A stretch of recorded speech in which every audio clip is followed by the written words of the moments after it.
Okay, so my name is Anup. I'm here at Aura Conservation Park. Lovely place, just about 1 hour from Nagpur city on Amravati Road. I represent the Ecological Society of Pune. Why this place is important? Of course, there are a lot of trees here, but the diversity that comes with all these variety of medicinal plants, I think is the most unique part of this place.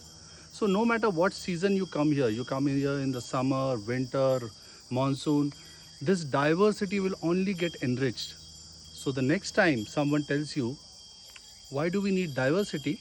You tell them to come at Aura Conservation Park.